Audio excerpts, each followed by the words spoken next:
Henry VIII, the King of England, asked the Pope to give him a divorce from his lawful wife, Catherine of Aragon, so he could marry Anne Boleyn.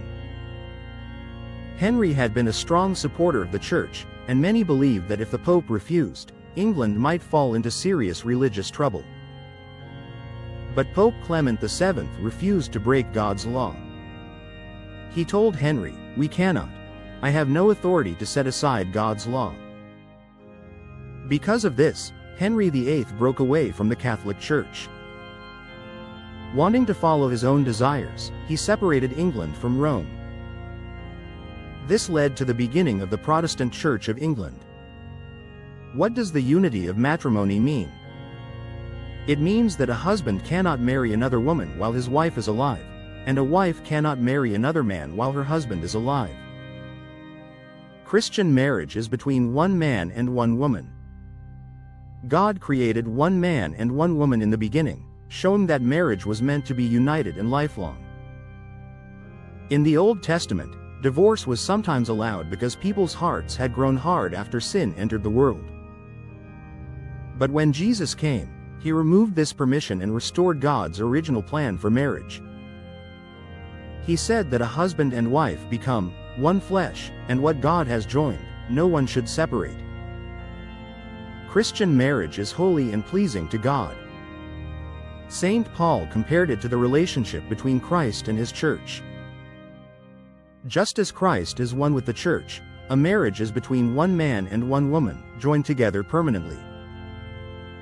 Christ never abandons the church, and the church is faithful to him.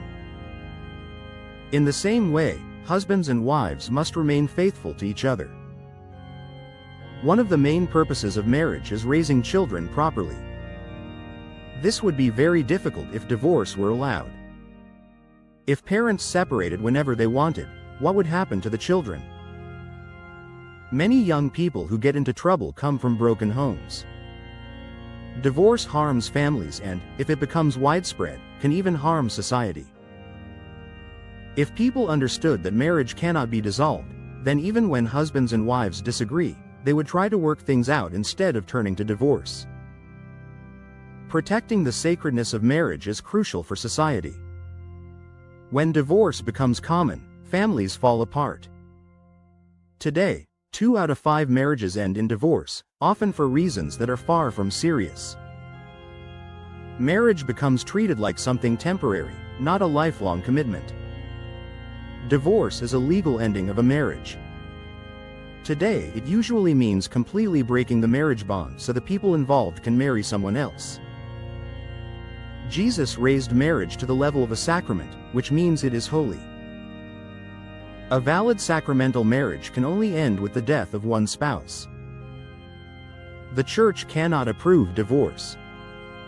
If 2 unbaptized people marry, the marriage can be valid but is not a sacrament. But when 2 baptized people marry, Catholic or not, their marriage is always a sacrament, because the husband and wife themselves give the sacrament to each other. Jesus clearly taught that divorce and remarriage are sinful. He said that anyone who divorces a spouse and marries another commits adultery, and anyone who marries a divorced person also commits adultery. Jesus made it clear that what God joins together, no one has the right to separate. The bond of marriage lasts until the death of either the husband or the wife. Divorce with the right to remarry is never permitted by God's law. Only death ends a Christian marriage. No government or church court can break a true Christian marriage bond. The Church has no power to change God's laws. Saint Paul taught that a wife should not leave her husband, but if she does, she must remain unmarried or return to him. The same rule applies to husbands. The Church cannot allow divorce even to avoid disasters or political problems. For example, when King Lothair II tried to force the Pope to grant him a divorce, the Pope refused. Later, Napoleon asked the Pope to declare his brother's marriage invalid. After studying the case, the Pope replied that he could not do so because he must follow God's law, not human pressure. A marriage that has never been consummated, never completed by the couple, can sometimes be ended by the Pope or by one spouse entering religious life. But this is different from divorce, and allowed only for very serious reasons. In contrast, some Protestant leaders during the Reformation allowed behavior the Church could never accept.